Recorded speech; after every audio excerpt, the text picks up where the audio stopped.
And let's get rolling. Welcome to the second lab session for week one. As I said the other day, we'll be holding two of these per week in addition to the global session that you also need to attend each week. These sessions are designed to sort of help you. We'll either concentrate on special topics or, as we'll do today, we'll focus kind of intensely on whatever assignments due so that you don't trip up or so that you don't make mistakes. Basically, so you can avoid the sort of pitfalls that students do. I think I said this last time too that the assignment sheets I think are well written. They're detailed, but they do ask students to juggle lots of different things. And if you just rely on the assignment sheet, it can be a bit confusing.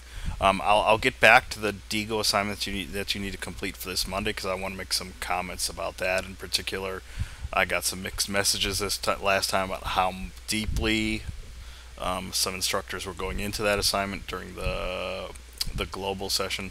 But first, let me just back up a little bit and cover what we're going to go over. First, I just like to get a sense of how people are doing with their digital identity assignment.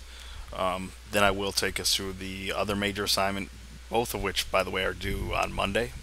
So the digital identity assignment is the one that I went over the other day, where you have to create sort of a mini project, a mini vision. It could be a word cloud, some sort of image collage. It can even be like a song or a piece of audio, but it has to be something created specifically for this class that captures who you are digitally. And you should come up with your own unique term for what defines you as a digital, what defines your digital identity. How many? I did pop in the board today, and I've made some comments. I have trouble remembering who's posted already. Among the people who are present here, who has already kind of posted their digital identity to the board? Okay. Tony, Joseph, Taylor. I probably remember your stuff. It's just I'm still in that early stage where I don't quite match names to what I've seen. So if I don't remember off the top of my head, it's not because I'm trying to insult anyone. I just looked through so many today. And what are some of the unique terms that you came up with, like Tony or Joseph or Taylor? How did you guys define yourselves in terms of your digital identity? And why? Maybe just begin by typing in what sort of unique term that you came up with, and then if you can type something separate in the chat that gives a really short one sentence explanation of why you defined yourself that way, because I did see some interesting terms come up. Tony, instrumental about happiness and sadness, dealing with it. Okay, I'm not sure. I'm not sure what that means. Not to be mean, I don't know if that's your description of your sense. I'm okay. Digital therapy. That's how you defined yourself. I wonder if you mean digital therapist, because therapy is like the broader notion. Okay, so it looks like you gave your explanation first and then gave your term. Okay, because I didn't want to be the mean instructor and say, "Wow, instrumental about happiness and sadness and dealing with it." That doesn't sound like an identity, but I think you just did it the other way around. Okay, that sounds cool, and I'll be curious to visit the board and see your description there, because right now I can't quite tell the connection to digital identity. Maybe it means that when you go online, you're all about, I don't know, dealing with emotions, either your own or other people's, and confronting it. That sounds interesting, if I'm on the right track there. Jason, okay, Digital Junkie. I do remember that. I think I responded to you. So if I couldn't remember your name from seeing you in my list of students who are in the room right now, I apologize. But yeah, I like Digital Junkie. I think you used it to describe younger people, because I think your argument is that just about everyone today is more or less a digital native. Like it's difficult to be under the age of, say, 50 and not be pretty comfortable with technology. I mean, sure, there are other people who are maybe more skillful or more adept or use technology more, but you guys have been in airports and restaurants, and you've been out and about at sporting events or theme parks or what have you. I mean, you see all sorts of people playing with their smartphones. You see people of all ages walking around with earbuds in their ears as they travel. You see all sorts of people getting into their cars and turning on their satellite radios, or plugging in their smartphone or their MP3 player into their car hookup so that they can listen to it while they drive. So I think Jason's point was is that for the younger set in particular, they're kind of everybody's a digital native, but the younger set is particularly hyper focused on this, and that they're kind of digital junkies, which might or might not be true. I don't know. Maybe people can speak up here. Is for younger people, is it an addiction, or is it just you're so surrounded by it that it's natural and you use these things on the fly without even realizing it? What have other people said? Okay, yeah, Tony says it's in terms of music. Okay, that makes sense to me then. Jordan came up with digital hype beast. I like the sound of that. I do like it when people come up with fun kind of identities. I mean, they should also be accurate and you should have a good explanation for it. So it's not like you get bonus points for coming up with a cool name, but people do come up with some pretty original things. Anybody else want to weigh in? Anyway, I am seeing some sort of cool things happening on the discussion board, so jump in. I'm also trying to model sort of what I expect from people in terms of responses. I mean, listen, I'm the instructor, so I'm jumping in there to write more than just 2 responses, which is the minimum amount you should be writing for any discussion. But notice I don't write in 3 or 4 words. Hey, great job, or something like that. Like I try to interact on some level with what the person has written, and that's what you should be doing. And it's not. I understand you're students and you're fulfilling a requirement. I get that absolutely. And there are times where we're rushed and we're crunched for time, and we know we could be doing a better job, but we're also just trying to do the job so we don't lose points. But ideally here we're supposed to be engaging. And that when you get responses, by the way, when people remark on your projects, it's a polite thing to sort of respond back. The goal here is to really establish a sort of dialogue where people respond back and forth. Sometimes that happens pretty robustly, sometimes it doesn't, but that's the goal, okay? I know that it's different than being in a classroom where we can have true conversation looking at one another face to face. And for some reason, discussion boards, especially when they're related to class, it's funny, all of you, when you go on discussion boards in the virtual world outside of the class, you guys can get really caught up in things. You'll argue back and forth with people about music or about sports or about politics, but for some reason when those same things are connected to a class, people don't put in the same sort of passion. So that's what we're supposed to be kind of aiming for here. Yeah, Tony mentions YouTube. Like, people get insane in YouTube comments.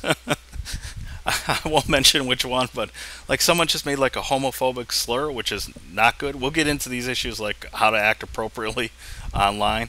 But man, the person had like 40 people just respond and jump on that person. So like people get passionate in YouTube comments. So I'd like to see a bit more engagement in these discussion boards. But hopefully avoiding the kind of ugly remarks that we find online, by the way. That was not my point there, to encourage that. I don't want fistfights to happen. Okay, so it looks pretty good. People are participating. For those who haven't, don't worry. Ideally, you're supposed to hopefully have your original visual mini project that kind of shows your identity posted by tonight. Or no, Friday. I can't remember. What are all these dates? We changed all of them because of the late start.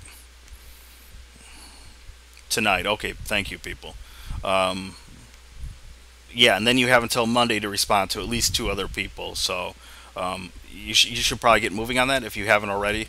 But if you don't, for some reason, get it done by tonight, I mean, don't give up on it. Still work on it. I mean, if you post it Friday night and respond to 2 other people before Monday, or even Saturday, and you reply, I mean, I'm not that mean. I do try to enforce deadlines because I don't want everybody just handing in all their work at the last second. That will get me angry and get points taken off. But I am pretty flexible in terms of I just want to see people posting their work and then responding to others with enough time left on the clock. I can't remember why. Oh yeah, I was going to check the date, but someone else just confirmed it for me. Oh, by the way, while I'm here, I think I mentioned this in passing when everybody was leaving the room, but it's a pretty important thing. Okay, so this week we have kind of one discussion activity, the digital identity, and then the first kind of major assignment, which I'm going to get to in about 2 seconds. But starting next week, you're going to see we have all these discussions, and there are a lot of them. We typically have 3 or 4 discussions per week, and you'll see that they're not technically graded. They're worth 0%. Like next week, there's one about how to separate fact and fiction when you're online. Others about evaluating resources, even though they're worth 0. So if you don't do them, you technically don't. It doesn't hurt your overall grade, but you do lose professionalism points. Okay, so even unweighted, ungraded activities still need to be completed. Again, you should be trying to engage pretty thoughtfully, but I get that there's a lot of these discussions every week, and so if I mean, again, put forth the best effort you can. But I'm not as strict. I mean, mostly I want to see people involved and doing the work on some decent level, even if it's maybe not as strong as they would do for the actual graded work. But keep in mind that just because stuff is 0% in terms of the overall grade, you lose like 5 points at the end of the month for each discussion that you don't participate in, just because you thought, oh, well, it won't affect my grade. Okay, so I'm glad to hear the digital identity thing is going well. Let's see, was there anything else I wanted to say about that before I moved on? Oh yeah, just a couple things that I've noticed. Not big things, but again, pay attention to the rubric, because I need to see a pretty clear connection to the Prensky article. And by clear, I mean not just using the word digital native or digital immigrant, because that's in the title, that's given to you. It might not sound fair, it might sound mean, but like on some level, I'm also checking for proof that you actually did the reading. You don't have to quote from the piece, you don't have to, but like I have to understand on some level that you're engaging with that reading, because it's the reading that inspired that assignment. And if you're already posted and you want to post again to make that clear, that's fine. It's not like you were doomed because of what you handed in. Second of all, I think I've seen two people maybe who haven't quite posted things using Web 2.0 tools. So keep in mind that you're supposed to be sort of creating something. Again, this is week one. This is a sort of initial assignment. I'm not expecting people to be spending 10 hours creating some masterpiece that captures their digital identity. But there are plenty of tools out there that won't take you that long. I mean, you could use something like Powtoon, and maybe you spend an hour on it, maybe less. Maybe you use bit strips and make a comic. Maybe you use Animoto to create a sort of photo collage. Other tools that are out there.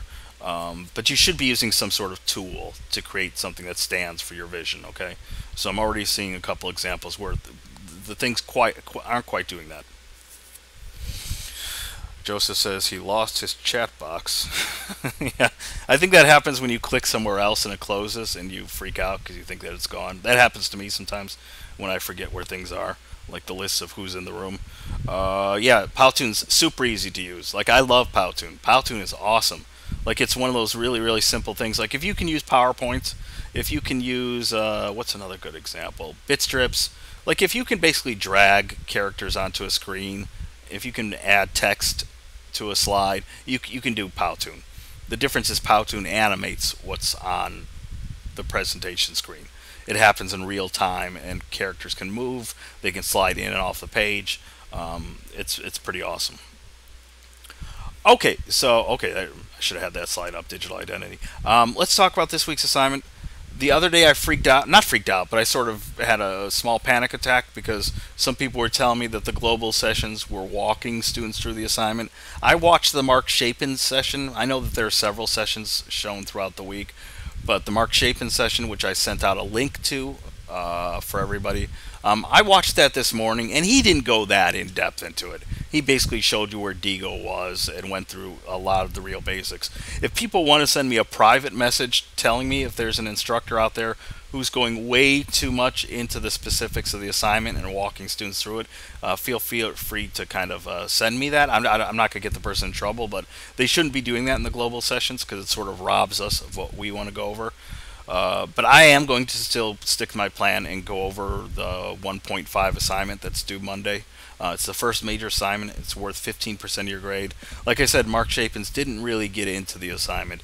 And even if someone else did, I may stress different things that person didn't.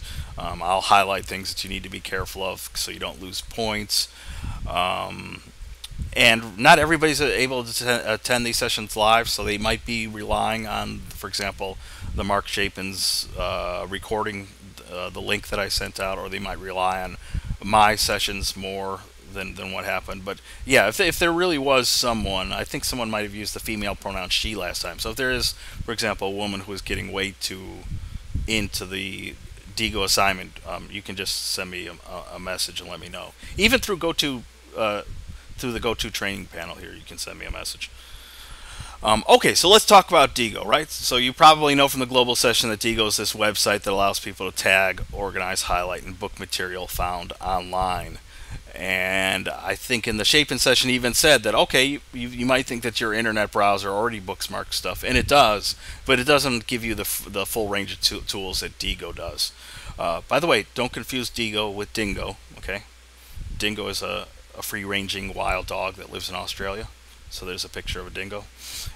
Okay, but that's not what we're talking about. We're not talking about dingoes. We're talking about Diigos, or Diigo. How many people have already set up their Diigo accounts? You were supposed to already, but again, it's one of those ungraded activities, and I don't really have a way that I can check unless I can hack into your computer and find out if you have it installed. There's no way for me to tell if you've completed, right? So that's not an activity that you get professionalism points taken off for, because you'll need to set up your Diigo account for the assignment anyway. Oh, and look, someone already handed in their assignment. Okay, great. I'm just going to cross my fingers that that person did an awesome job.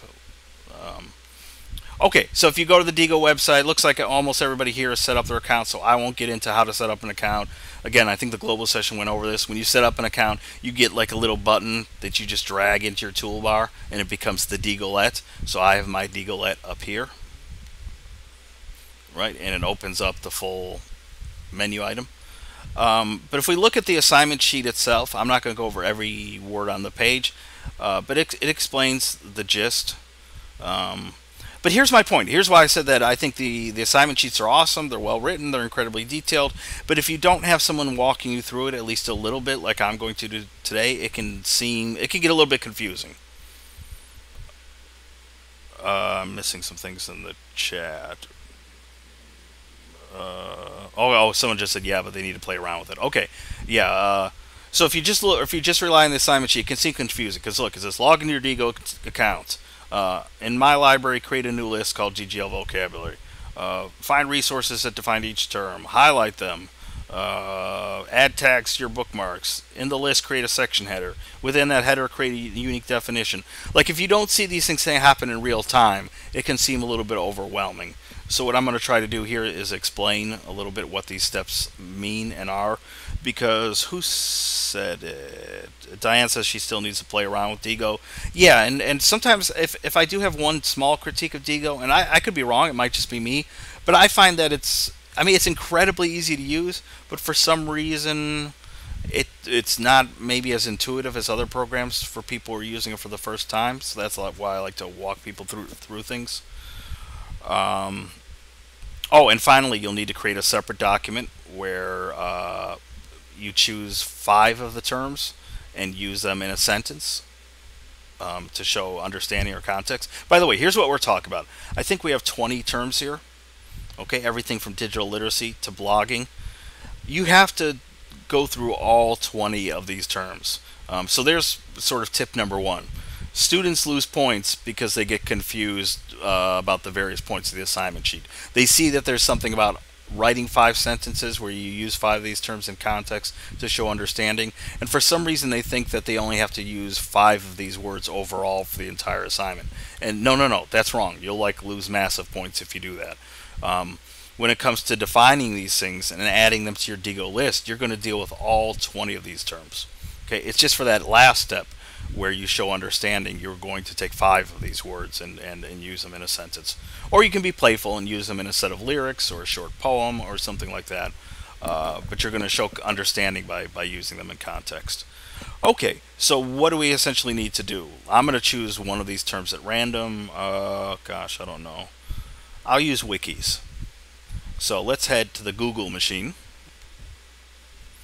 Right, I'll just put in wikis. And I'll start doing my search. Now, here's tip number 2, where people start losing points. Your goal here is to truly develop an understanding of what each of these words means, which means we're not running to the first thing that pops up. we're not running to wikis like Wikipedia or online dictionaries. We're trying to find useful readings or useful articles or useful sites that help us truly understand things. So I'm going to skip Wikipedia's entry on this, or what is a wiki from Webipedia. All these things like Webipedia or how stuff works are basically variations on online dictionaries. Okay, here's something that sounds interesting. Right, it looks like it comes from an educational website because it ends in edu, and it's a PDF file called 7 Things You Should Know About Wikis. That seems interesting. I don't know if it's good or not. And by the way, this might be a terrible one to click on because we'll see if the Diigo Lab works with a PDF file. Probably it won't. It does? Okay, that's awesome. Trust. Okay. So, I don't know. I'm not going to go through this whole thing, but at least like it looks like it's in depth. It looks like it's more than just a Wikipedia entry. It's associated with a library. I would have to spend more time with it to make sure that I really like it. But if I go back to my Diigo Lab, I can do a couple things. First of all, I can bookmark it. That's pretty important. First, I'm actually going to highlight stuff because when you find it interesting reading, you want to highlight the parts that are most useful to you in terms of understanding what a wiki is. And I'm going to highlight this.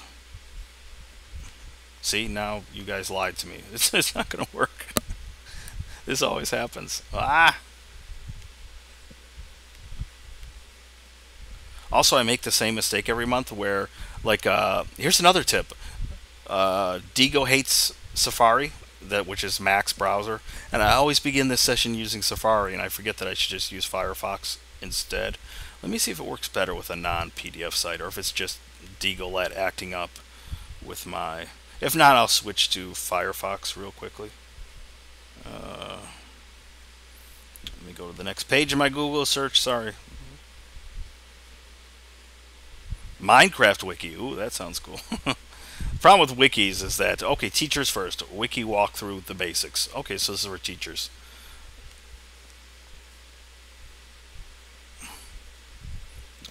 Looks like I have to scroll through it. Oh, okay, here we go. Let's see if the Diigo Lab's going to work with me now. So I'll click highlight. Now it's working. Okay, so I'm just going to highlight this. I don't know if it's truly useful or not. I'm just going to highlight it anyway. So we'll highlight the stuff that's in the reading that we think is important. Okay, we're not just highlighting anything. I'm kind of doing that now just to show the tools. But you should be highlighting stuff that's really, really useful and is helping you better understand the term. Once we've highlighted enough things that we think are useful, then we can bookmark it. So I'll just click bookmark. And it opens up the bookmark tool. First of all, you should always be changing things from turn off private, because when you send me your URL for your Diigo list, if things are set to private, I might not be able to see it. You can enter it in a description if you want. You should add tags. They give you recommended tags, so you can just click on the ones that you like wiki or technology or teaching.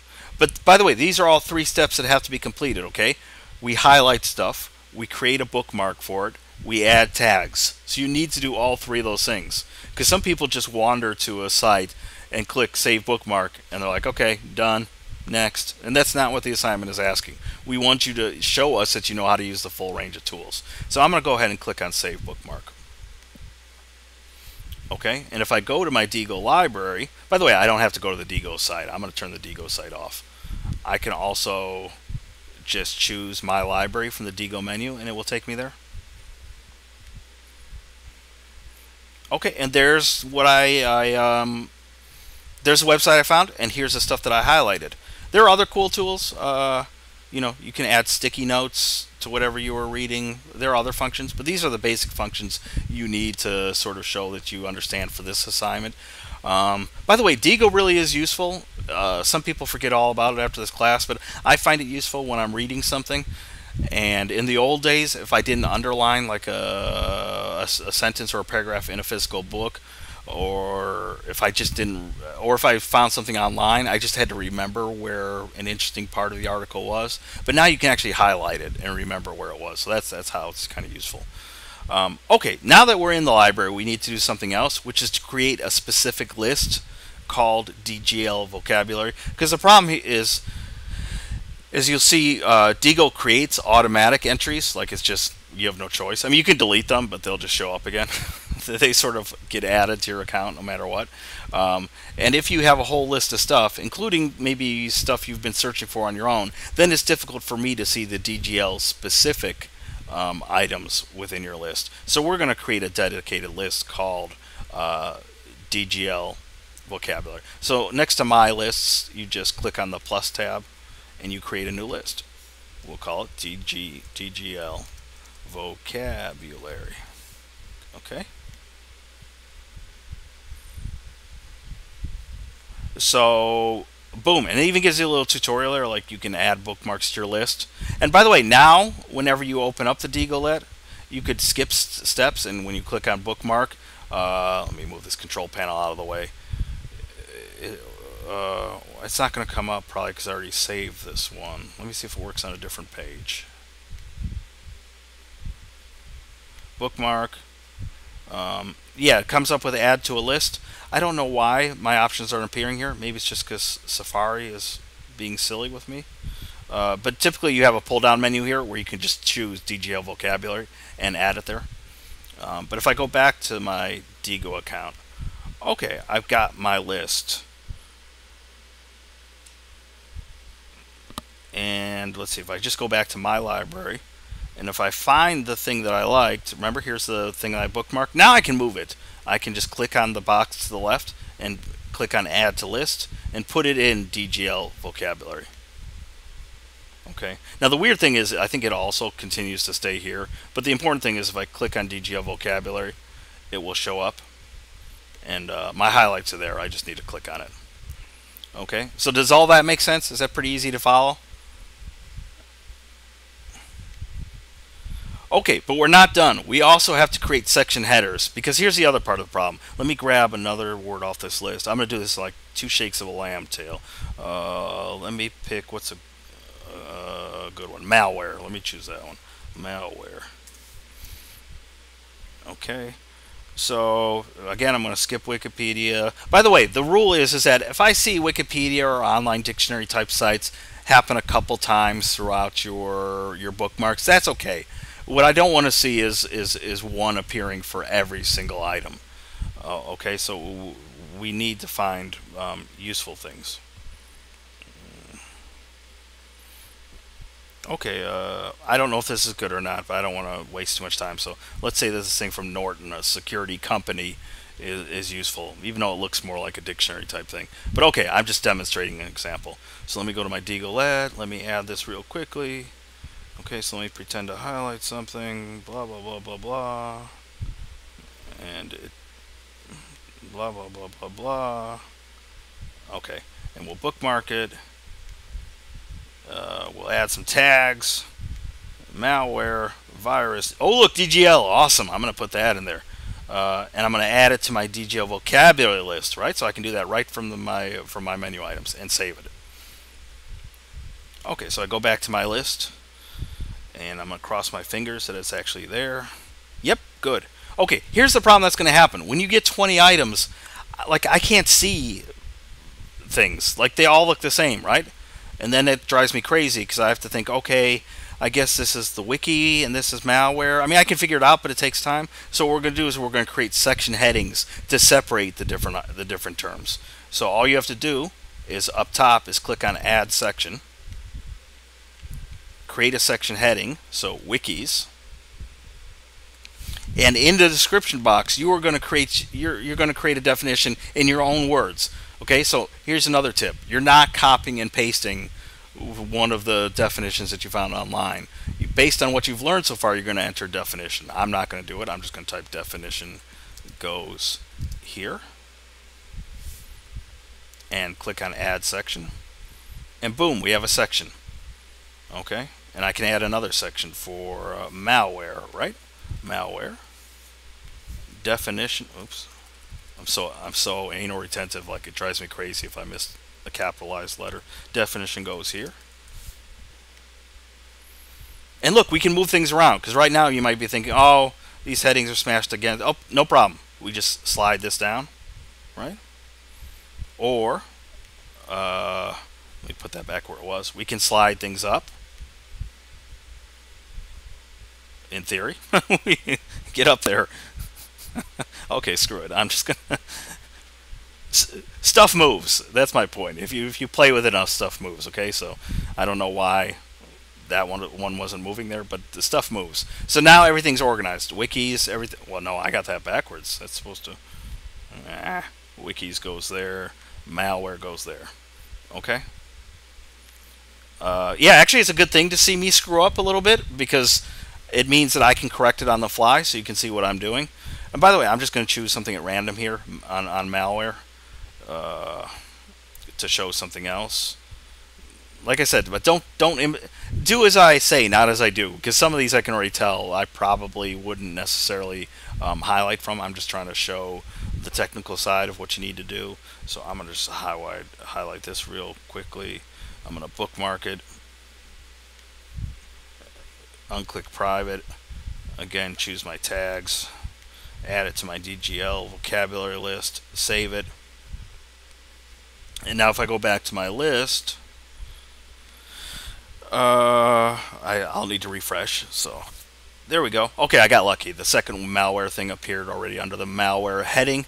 But you need at least 2 sources per term, okay? Because sometimes in the past I was modeling this and students were like, "Oh, okay, great. I just need to find one thing for each term." No, you need to find at least 2.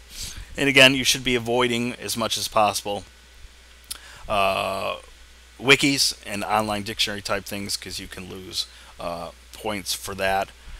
But I think this is the bulk of the DGL part. Did I miss anything here? Highlight stuff, tag stuff, add it to your bookmarks, create section headers, create definitions. Yeah, okay. Like that's, I just went over like a huge bulk of the project here. So ultimately, your list here should be like 20 items long. I should see 20 section headers like this with your own unique definitions within the section header and 2 solid sources underneath each one that's highlighted and tagged. Okay, so pretty easy stuff, right? Yes, I hope.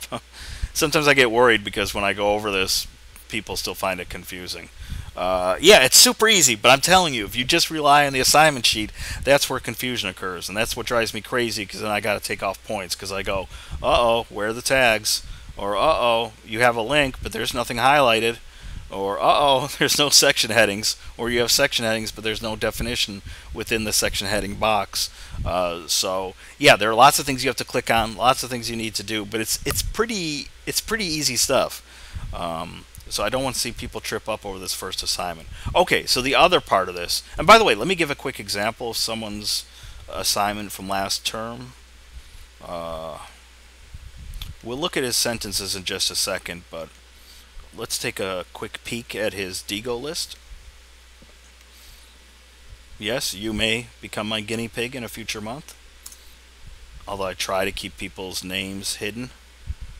Okay, so I don't know why his... Oh, okay, there we go. I don't know why his list looks so centered and weird. But okay, I think it's mostly here. So digital literacy, right? He's got his unique definition up here. The ability to use technology as a tool to help learn, network, create, and share information. And he's got 2 sources, right? There's one. And he actually highlighted quite a bit. Where's his second one? Second one is down here. You can see it comes from the University of Illinois, so not rely on wikis. Although, looks like he didn't... Oh, I see. I don't know why. There must be some error, maybe, that Safari is creating, but the highlight actually is pointing up here. I don't know why it's appearing up here instead of below. But, okay, that goes with that. And then we get into the other things.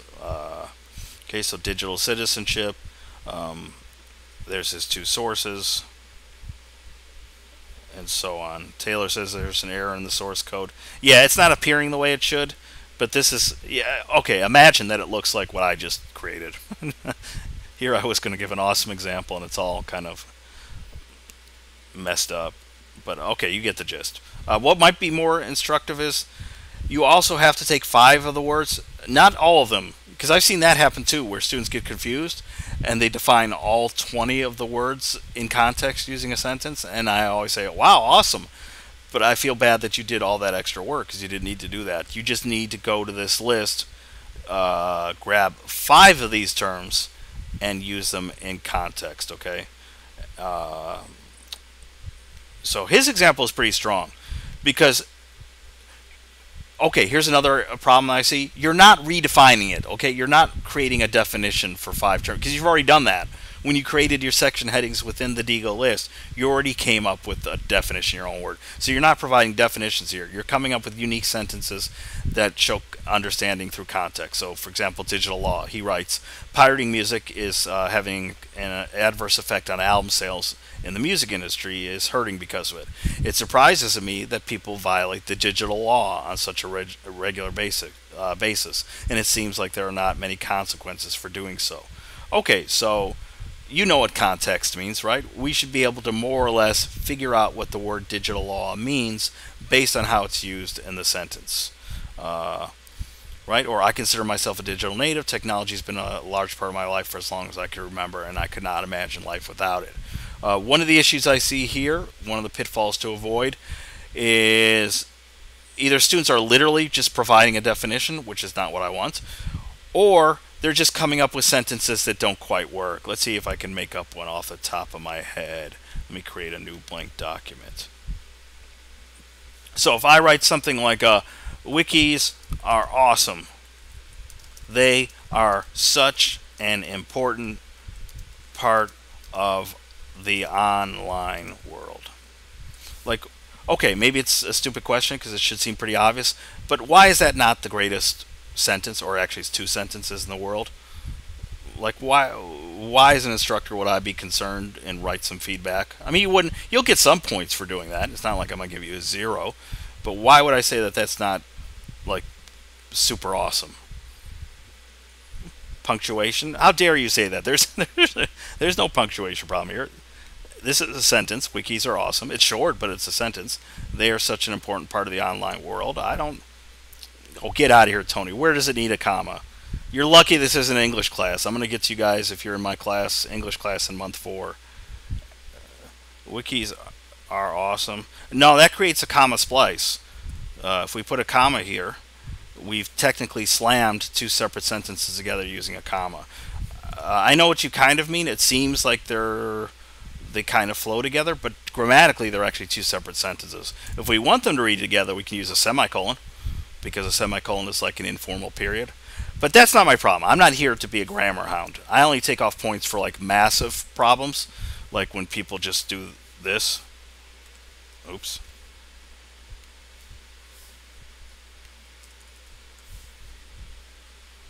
And maybe they misspell something. Like when I see text speak, like when things aren't capitalized, or people use abbreviations, or there are lots of misspellings, those are like the big things I'm looking for.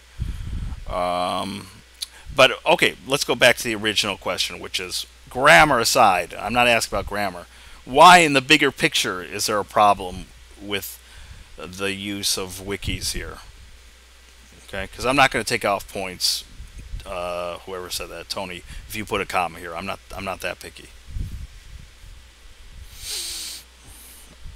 Is the question too easy, or do people not see it? Like, what's the difference between the sentence I just created and the sentence we just looked at from that former student's?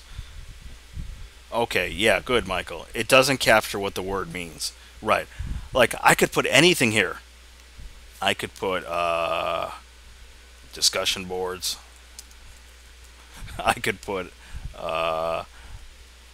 social media apps, right? Like, I could put anything there. I could put tomatoes. Well, actually, tomatoes aren't an important part of the online world, but if I remove the word online, right? Like, anything could fit in here. So it's not really informing me about what wikis mean. So that's probably the #1 issue I see. People use words, but they're not using them truly in context. The goal here is to put yourself in the shoes of a stranger. Imagine a stranger just stumbles upon your 5 sentences. Like, that stranger should walk away from your sentences with a pretty clear idea of what those terms mean. Okay? That's the goal here. Yeah, tomatoes, potatoes. And you don't have to highlight your word, but that student did. By the way, tomatoes are not on your DGL vocabulary list, so. Although I don't know, maybe I'll give some sort of bonus point if you want to put tomatoes in your DGL list as a sort of secret joke that you watched the session and followed along and didn't fall asleep. And that would impress me. It means that you're paying attention and stuff. Okay. Oh, I forgot to remove the student's name. You didn't see that. Okay. Oh, and his student number too. Let me get rid of that. Completely anonymous now, even though his name is still up here. Okay, but I don't think he's embarrassed to have his thing critiqued. He did really well. I think he lost like 3 points because toward the end of his DGL list in the Diigo library, it started relying a bit too much on dictionaries and Wikipedias, but he still got an A. I think he got like a 96 or a 97. So anyway, this is a good example of yeah, someone who's doing all the parts pretty well, even though we couldn't see it very clearly in that Diigo list because someone said there might have been a source error code or something. And you could see some of these have more than one sentence, so it's not literally you just have to write one sentence. You can write a couple sentences to show understanding. As I've mentioned a couple times, and it's in the instruction sheet, you just have to show your understanding of these terms, and it even gives you hints. It's best to relate these statements to your industry. If you want to do that, that's cool. But, it can be your own statements. It could be a poem. It could be a short story or lyrics. You can have fun with it, but whatever form it takes, it has to be using the terms in a way that shows pretty strong understanding. I think I mentioned this last time, but always check out the rubric so you know what you have to do, because this is how I score things, by the way. So the first thing I look at, was a Diigo account created? Well, I sure hope so, because you probably couldn't hand anything in without it. And do you have a DGL vocabulary list? And if you look at the smaller details, the finer print, let me blow this up a little bigger. There's a Diigo list. URL links are organized under the same definition, right, with a section heading. So already I'm looking for lots of things here. Account created, DGL vocabulary list created, and that the links you've bookmarked are organized under section headings. Did you use 2 or more sources per item? Okay, so if you use 2 or more sources and you mostly avoided Wikipedia or online dictionaries, you'll probably get most of the points available. But then you start losing points if you have 2 or more sources, but you're relying too heavily on wikis and online dictionaries. You'll lose probably half the points or more if you're only putting one item, one source per vocab term, and so on. Did you create a unique definition within the section header in your DGL library? If you did, you'll probably get most of these points. If you didn't, or if the definitions aren't so hot, then you'll lose some. Did you write 5 statements that show understanding of 5 vocabulary words in context? And so on. There are some points for grammar and mechanics. Just make sure that you name the file correctly and compress it and upload it. So don't forget about that either, because on your assignment sheet, at the end of every assignment sheet, it gives pretty specific instructions, right? File must be named such. That students who fail to follow this protocol will lose a few points.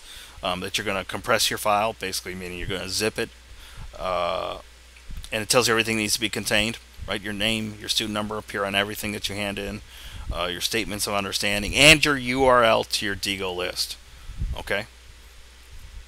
So within your Diigo library, I'll just go to mine. You can either pass on the My Library. I think it's sometimes more useful just going to the DGL vocabulary first and take this URL and make sure that you hand it in. And again, if we look at the sample from last month, that's what he did here, right? I removed his student name and number, but it was there. And here's his URL. Okay, so I mean, you just do something like that, and you should be good to go. Okay. Wow, I got through a lot of material pretty quickly. That's fine. That's the kind of the bulk of what I wanted to do today. Do we have any questions about this assignment, about the digital identity discussion that's ongoing, about anything else related to the class as a whole? Or are we feeling pretty comfortable? If we're good to go, I don't have any qualms about anything. Okay, Taylor says, where can I find the Diigo toolbar thing? Yeah, no, it's easy. I wish I could recreate it for you. The problem is I've already set up my Diigo account. Maybe someone else could explain it better. Once you set up your Diigo account, like it will take you to a page where it says like start using Diigo now, and you'll see a little button. I think it's shaped kind of in this sort of shape, but it's something you can literally drag up to your toolbar. Like I dragged my Diigo Lab. See, I'm dragging it. Like it appears on the Diigo page, and then you just drag the Diigo Lab up to your toolbar, and it stays there. Someone's saying I can't get my Diigo toolbar for Firefox. I'm not sure why. I've used it in Firefox and it works. Again, it's a matter of signing up for the Diigo account. Jason, did you see that little button I was talking about that you're supposed to drag up to your toolbar? Are you saying it's not going up there? Or you don't have your Firefox toolbar open? I'm not sure if it's a problem with the toolbar not working or Firefox won't let you pin it. Do you have another browser that you can try out, like Chrome? Or what I always do, tech solution number 1, turn off your machine and turn it on again. You'd be amazed how often that works. Because I don't know the technical word for it, but sometimes like whatever bugs are happening is just it's stuck in whatever operating mode it's currently in. And if you're like me and you keep your machine on 24 hours a day, sometimes it just needs to be shut down for it to wake up again. But I would try, yeah, if that still doesn't work, restarting it, try Chrome. Yeah, I've used it in Firefox, so I know it works. Jason says, do I need to sign in anywhere to prove I was here today? Okay, that's a good question. No. For the global sessions, I think you fill out an attendance sheet afterward, right? I don't. Maybe I should, but as I said in the last session, I pretty much can tell. Like I said, I don't go out of my way. I don't penalize. I would never penalize someone for not attending my sessions. If they do great work, and if they can make sense out of it completely from the assignment sheets, that's great. I have no problem giving out A's or high B's or whatever. But people who attend the sessions tend to do better, just because, at least my impression is, the assignment sheets on their own can be a little bit overwhelming or confusing. So, the people who attend the sessions either live or after the fact just tend to do better, and so that's why I don't take attendance, because I'm not trying to trip people up. I'm not trying to root for people not to do well. But it saves me the step of having to check attendance, because I just sort of know. Like when you hand in your assignment and you only pick 5 words off that vocab list and put just one source for each, and there's no section heading, like I already know you didn't attend the session. I don't need an attendance sheet to tell me that. Let's see. Jason's bragging that he'll use tomatoes. Yeah, I don't know. That would make. I can't give him any point. Maybe you'll get a point for doing that. That would be a funny joke. Okay, Angelica says something useful. The global section shows you how to get to the toolbar. Yeah, I seem to remember that. I think in Mark Chapin's link, which is the one that I sent out a couple days ago, so check your announcements. It's a YouTube video. Yeah, he takes you through those basic steps of setting up your account and showing you a little bit how it works. But I got more in depth in it today because he doesn't go that deeply into the different functions. Let's see, did I miss anything else?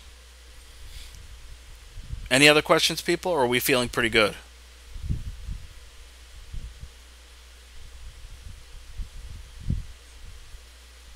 I'm going to go ahead and stop the recording now, and if people still have questions, I'll linger around and answer them.